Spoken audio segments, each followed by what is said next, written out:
জনসমর্থন নিয়ে দেশ এগিয়ে নিতে বিএনপি কোনো বাধা মানবে না, বরিশালে জানালেন প্রধানমন্ত্রী। স্নাতক পর্যন্ত নারীর পড়াশোনা অবৈতনিক করার ঘোষণা।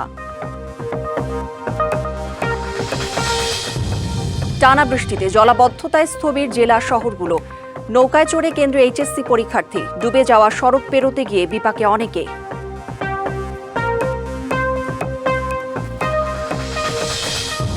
পঞ্চগড়ে প্রাথমিকের বই বিতরণে ঘুষ নেওয়ার অভিযোগ, গুনতে হচ্ছে 20 থেকে 25,000 টাকা।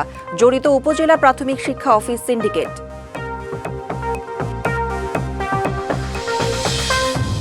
এবং সুনামগঞ্জে অবৈধভাবে কাটা হচ্ছে জাদুকাটা নদীর 2 তীর, ভাঙন হুমকিতে তাহিরপুরের শিমুল বাগান, আশপাশের গ্রাম ও কৃষি জমি।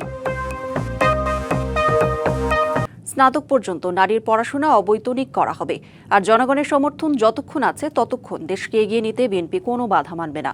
বরিশালের গৌরনদীতে ফ্যামিলি কার্ড বিতরণ কর্মসূচিতে এসব কথা বলেছেন প্রধানমন্ত্রী তারেক রহমান। প্রধানমন্ত্রী হওয়ার পর প্রথম বরিশাল সফরে গৌরনদীর বাটাজোর ইউনিয়নে পৌঁছে নতুন খনন করা সারিকল বাটাজোর খাল পাড়ে গাছের চারা রোপণ করেন তারেক রহমান। পরে সমবেতদের উদ্দেশ্যে প্রধানমন্ত্রী বলেন, পরিবেশের ভারসাম্য রক্ষায় পরিচ্ছন্নতা অভিযানে সবাইকে এগিয়ে আসতে হবে। ফ্যামিলি কার্ডের উপকারভোগীদের সাথে মতবিনিময়ে অংশ নেন সরকার প্রধান। বলেন, নারীকে স্বাবলম্বী করতে না পারলে দেশের উন্নয়ন অসম্ভব।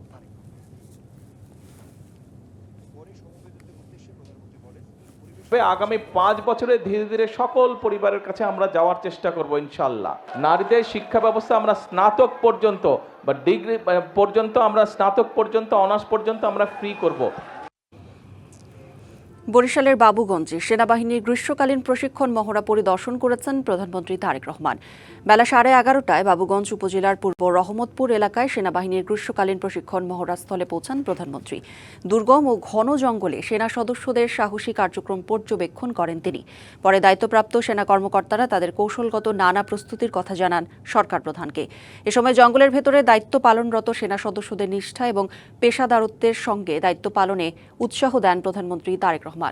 টানা বৃষ্টিতে ডুবে গেছে কুমিল্লা নগরী। রাস্তাঘাটে থই থই পানির কারণে নৌকায় চড়ে কেন্দ্রে ঢুকতে দেখা যায় এইচএসসি পরীক্ষার্থীদের। ডুবে যাওয়া সড়কে কেউ কেউ পড়েও যান। এরপরও অনেক শিক্ষার্থী সময় মতো কেন্দ্রে পৌঁছাতে পারেননি। বিপাকে পড়েন অফিসগামীরাও। রাত থেকে টানা বৃষ্টি, এতে পানির নিচে কুমিল্লা নগরী। শহরের প্রধান সড়ক থেকে অলিগলি আবাসিক এলাকায় ভয়াবহ জলাবদ্ধতা, কোথাও পানি কোমর ছুঁয়েছে। জলাবদ্ধতায় চরম দুর্ভোগে পড়েন এইচএসসি পরীক্ষার্থীরা। কুমিল্লা সরকারি মহিলা কলেজ, ভিক্টোরিয়া সরকারি কলেজ এবং কুমিল্লা সরকারি কলেজ পরীক্ষা কেন্দ্রে হাঁটু সমান পানি জমে। অনেক পরীক্ষার্থী পানি মারিয়ে, আবার কেউ নৌকায় করে পৌঁছান কেন্দ্রে, আবার অনেকে পড়ে গিয়ে ভেজা শরীরেই পরীক্ষায় অংশ নেন। আমার ছেলে ভিক্টোরিয়া কলেজের স্টুডেন্ট, সে এখানে পরীক্ষা দিবে, আমি তাকে কোলে করে গেট পার করে দিতে হচ্ছে। জলাবদ্ধতার কারণে পরীক্ষার্থীদের বেশিরভাগই আজকে আসতে হচ্ছে যে লেট করে ফেলছে।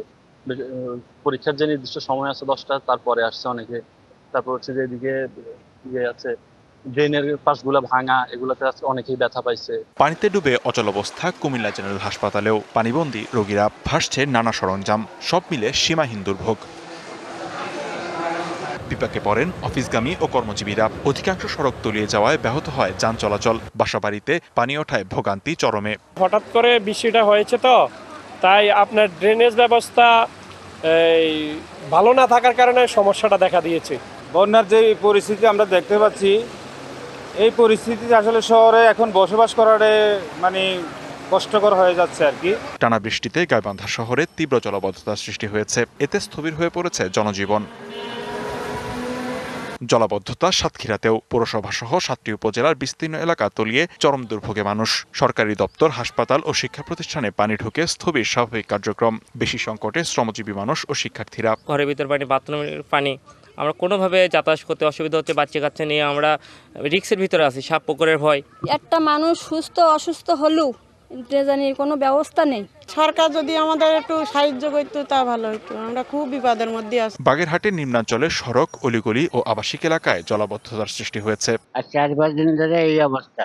তারপরে আমরা রান্না খাওয়া টোটালি বন্ধ। 5-6 দিন হয়েছে স্কুলে যেতে পারি না। দিনভর বৃষ্টি সিলেটেও। জলাবদ্ধতা না থাকলেও আছে দুর্ভোগ। পানি উন্নয়ন বোর্ড জানিয়েছে, ভারতের মেঘালয়ে ভারী বৃষ্টি অব্যাহত থাকায় সিলেটের নদীর পানি বাড়ছে। পাবনার বেড়া উপজেলায় যমুনার ভয়াবহ ভাঙনে বসতভিটা ফসলি জমি হারিয়ে দিশেহারা নদী তীরবর্তী এলাকার বাসিন্দারা। চরম ঝুঁকিতে শিক্ষা প্রতিষ্ঠান সহ বিভিন্ন স্থাপনা, হুমকির মুখে বিদ্যুৎ সাবস্টেশন। দ্রুত কার্যকর ব্যবস্থা না নিলে ব্যাপক ক্ষয়ক্ষতির পাশাপাশি বিদ্যুৎ বঞ্চিত হতে পারে 50,000-এর বেশি মানুষ। এই সাব স্টেশনটির অবস্থান পাবনার বেড়া উপজেলার প্রত্যন্ত গ্রাম চরকল্যাণপুরে। গত কয়েক বছরের ক্রমাগত ভাঙনে চরম হুমকিতে পড়েছে স্টেশনটি। এটি নদীগর্ভে চলে গেলে বন্ধ হয়ে যাবে চরকল্যাণপুর সহ আশপাশের কয়েকটি গ্রামের বিদ্যুৎ সরবরাহ। বিদ্যুৎ সুবিধা থেকে বঞ্চিত হবে 50,000-এর বেশি মানুষ। এরই মধ্যে যমুনার ভাঙনে বিলীন হয়েছে নদী তীরবর্তী শত শত বিঘা ফসলি জমি। বসতভিটা হারিয়ে নিঃস্ব হয়েছে বহু মানুষ। ভাঙন প্রতিরোধে কর্তৃপক্ষের ভূমিকা নিয়ে প্রশ্ন তুলেছেন স্থানীয়রা। কিছু কিছু করে লামসাম করে ফালা ফেলে থুয়ে চলে যায় নদীতে, বাড়িঘর ভাঙ্গিয়া খান খান করে যায়। এখানে যে অবস্থায় আছে, আমরা নদীতে ঘর বাড়ি গাছগাছালি সব চলে গেছে। এখন আমরা কটা খাম খুঁটা নিয়ে এরির পার দ্বারা আছি। চরম ঝুঁকিতে শিক্ষা প্রতিষ্ঠান, মসজিদ, কবরস্থান সহ বিভিন্ন স্থাপনা। দ্রুত কার্যকর ব্যবস্থা না নিলে ব্যাপক ক্ষয়ক্ষতির পাশাপাশি বিদ্যুৎ বঞ্চিত থাকতে হবে হাজারো বাসিন্দাকে। সাব স্টেশন তো ধরেন নদীতে যা চলে যেতেছে, এই যে নদী চলে গেলে আমরা কি করবো, আর কারেন্টও পাবো না। আমরা হাজার হাজার লোক এই চরে বসবাস করি ভাই, বিদ্যুৎ পাবো না। এই জায়গায় বসবাস করেন কোন যা করবো, নিজের অসহায় ভাই অদেব ভাই। আমাদের সরকারের কাছে দাবি যাতে আমাদের এই নদীটা সুন্দরভাবে বোলাক দিয়ে ভালোভাবে বেঁধে দেয়, যাতে আমরা থাকতে পারি। সাব স্টেশনটির কিছু অংশ ক্ষতিগ্রস্ত হওয়ায় বিদ্যুৎ সরবরাহ ব্যাহত হচ্ছে বলে জানান দায়িত্বপ্রাপ্ত কর্মকর্তারা। তবে ব্যবস্থা নেওয়ার আশ্বাস পানি উন্নয়ন বোর্ডের। অলরেডি 33 কেবি হুকাপের একটা পোল চলে গেছে। আমাদের সাবস্টেশন বর্তমানে 2 ফেজে চলতেছে।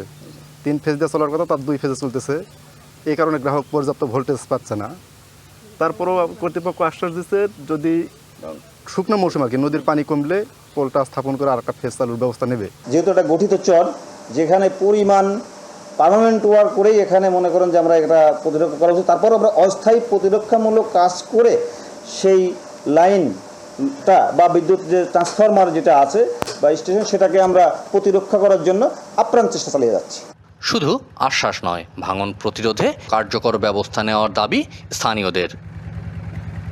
Partha Hasan, DBC news, Pabna. সুনামগঞ্জের তাহিরপুর উপজেলার সীমান্তবর্তী লাউরের গড় এলাকায় অতিবৃষ্টিতে দুর্গত মানুষের মাঝে বিনামূল্যে চিকিৎসা সেবা দিয়েছে বিজিবি। দিনব্যাপী এই মেডিকেল ক্যাম্পে প্রায় 500 হতদরিদ্র ও দুর্গত মানুষকে চিকিৎসা সেবা ও বিনামূল্যে ওষুধ দেওয়া হয়। স্থানীয়রা এই মানবিক উদ্যোগকে স্বাগত জানিয়ে বিজিবির প্রতি কৃতজ্ঞতা প্রকাশ করেন।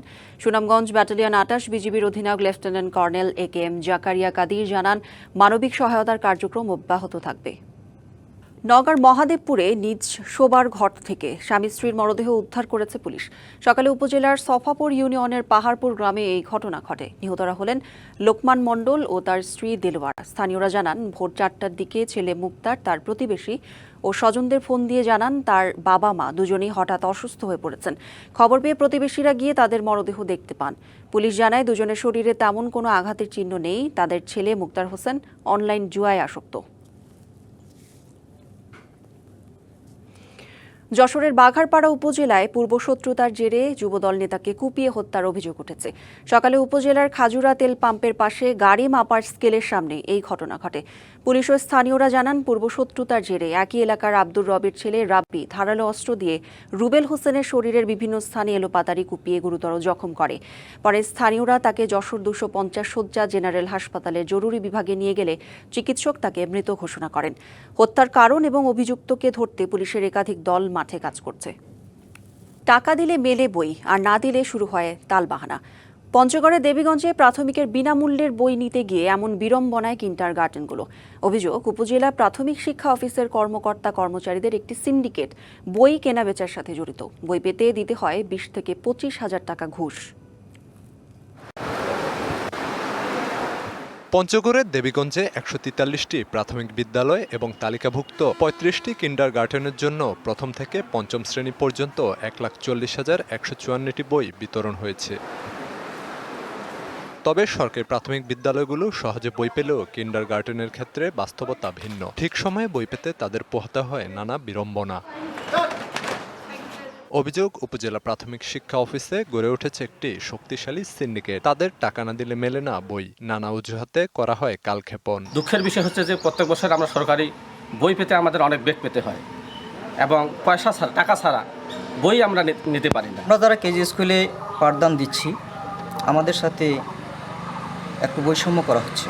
বাধ্য হয়ে ঘুষ দিয়ে সংগ্রহ করতে হয় বই, এমনকি প্রাথমিক শিক্ষা কর্মকর্তাকে জানানো হলেও তিনি চুক্তিভিত্তিক কর্মচারী সিন্ডিকেটের প্রধান বাবুর সাথে যোগাযোগ করতে বলেন। শিক্ষা অফিসারের সাথে কথা বলতে গেলে যে কোনো কাজে উনি শুধুমাত্র বাবুকে দেখা দেয়, আর বাবুর সঙ্গে কথা বলতে গেলে উনি আমাদেরকে বিভিন্ন গোপন জায়গায় নিয়ে যায়, বিভিন্ন ধরনের টাকা দাবি করে। আর টাকা না দিলেই বই দেওয়া যাবে না, এই ধরনের বিভিন্ন বাহানা বিধান বাইর করা হয়।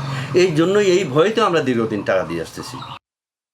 তবে এ বিষয়ে ক্যামেরার সামনে কথা বলতে রাজি নন অভিযুক্ত বাবু। আর প্রাথমিক শিক্ষা কর্মকর্তার দাবি বই বিতরণে কোনো অনিয়ম হয়নি। আমার তো আর অন্য কোনো বাহন নেই, আমি তো নিজে বই দেবো না, কারো মাধ্যমে বইটা দেওয়া হবে, তার কাছেই তো আমি রেফার করবো। আর এইরকম কোনো অনিয়ম এখানে হয় নাই, এটা আমি বলতে পারি। লিখিত অভিযোগ পেলে তদন্ত করে এ বিষয়ে ব্যবস্থা নেওয়ার আশ্বাস উপজেলা নির্বাহী কর্মকর্তার। কিছু অনৈতিক অর্থ দাবির প্রচলন রয়েছে বা এরকম একটি মৌখিক অভিযোগ আছে, তবে এই বিষয়ে আমাদের কাছে এখন পর্যন্ত কেউ কোনো লিখিত অভিযোগ দাখিল করেনি। লিখিত অভিযোগ দাখিল করলে আমরা যে এই বিষয়ে প্রয়োজনীয় তদন্ত সাপেক্ষে আমাদের যে সংশ্লিষ্ট কর্তৃপক্ষ, ঊর্ধ্বতন কর্তৃপক্ষের দৃষ্টিতে নিয়ে আসবো আমরা। সব শিক্ষার্থীর বিনামূল্যে বই নিশ্চিতে দ্রুত ব্যবস্থা নেবে প্রশাসন, এমনটাই দাবি স্থানীয়দের। DBC news desk. সুনামগঞ্জে বালুমহাল ইজারার নামে অবৈধভাবে কাটা হচ্ছে জাদুকাটা নদীর দুই তীর। প্রভাবশালীদের তাণ্ডবে ভাঙনের হুমকিতে দেশের সর্ববৃহৎ শিমুল বাগান। ড্রেজার দিয়ে বালু তোলায় বাগানের পাশে বিস্তীর্ণ এলাকা চলে গেছে নদীগর্ভে। ঝুঁকিতে রয়েছে কয়েকটি গ্রাম ও কৃষিজমি। সুনামগঞ্জের জাদুকাটা নদীর তীরে দেশের বৃহৎ শিমুল বাগান। প্রতি বসন্তে যার সৌন্দর্য উপভোগে ভিড় জমায় হাজারো পর্যটক। অবাধে বালু উত্তোলনের কারণে সেই বাগানই এখন অস্তিত্ব সংকটে। ইজারার নির্ধারিত জায়গা থেকে অন্তত ৭০০ মিটার দূরে শিমুল বাগানের পাশে বসেছে ড্রেজার মেশিন। বিস্তীর্ণ এলাকার বালু কেটে নেয় পুরো বাগান ভাঙনের মুখে। বিগত কয়েক বছর আগে যখন আমি এখানে এসেছিলাম তখনের এই পার্কটা অনেকটুকু ভিতরে ছিল, যে আমি যদি আর 2-1 বছর পরে আসি তাহলে হয়তো এই শিমুল বাগান এটি হয়তো আমি আর দেখতে পারবো না। অবৈধভাবে বালু তোলে, এদের জন্য দেখেন যে আমাদের কিন্তু এটা ভেঙে যাচ্ছে অলরেডি। এটা আমি চাই যে সরকার এটা দ্রুত পদক্ষেপ নিক। জাদুকাটা তীরবর্তী এই এলাকায় গত বছরও ছিল ঘন বাঁশঝাড়। বালু উত্তোলনের আগে উজাড় করা হয় 11 বিঘা জমির বাঁশ। চাপে পড়ে জমি বিক্রির কথা স্বীকার করলেও কারো নাম বলার সাহস পাননি সাবেক মালিক। আমার উপায় নেই ভাই, আমি উপায় নেই, চাইছিলাম বাগানটা একটু রাখবো, বাগান বাঁশ লাগাইছিলাম সব খুব সুন্দর হয়েছিল বাঁশ বাগানটা। নেতা অনেকেই আছে, নাম বলাটা আমার লাগে মানে ঠিক হবে না। জাদুকাটা নদীর তীরবর্তী অসংখ্য গ্রামও একই ঝুঁকিতে। এখনই পদক্ষেপ না নিলে বড় বিপর্যয়ের শঙ্কা পরিবেশ কর্মীদের। এখানে আর কি সংকট হবে, যেখানে বাড়ি ঘর পর্যন্ত কেটে নিয়ে যাচ্ছে, এর চেয়ে বড় সংকট তো হতে পারে না। যার জন্য এটাকে প্রতিবেশগত সংকটাপন্ন এলাকা ঘোষণা করা এখন সময়ের দাবি। নদী তীরবর্তী অর্ধশতাধিক গ্রাম ও শিমুল বাগান রক্ষায় ব্যবস্থা নিতে স্বরাষ্ট্র মন্ত্রণালয়ে চিঠি দিয়েছেন সুনামগঞ্জ 1 আসনের এমপি, কিন্তু বন্ধ হয়নি নদীর তীর কাটার মহোৎসব। জেলা প্রশাসক জানালেন, মামলাজনিত কারণে ইজারাদারদের বিরুদ্ধে ব্যবস্থা নেওয়া যাচ্ছে না। মামলাটার কারণে আমরা অনেক কিছু করতেও পারছি, বলতেও পারছি না, তাকে সরাসরি চিঠিও দিতে পারছি না, কারণ ওই মামলার একটা বার আছে।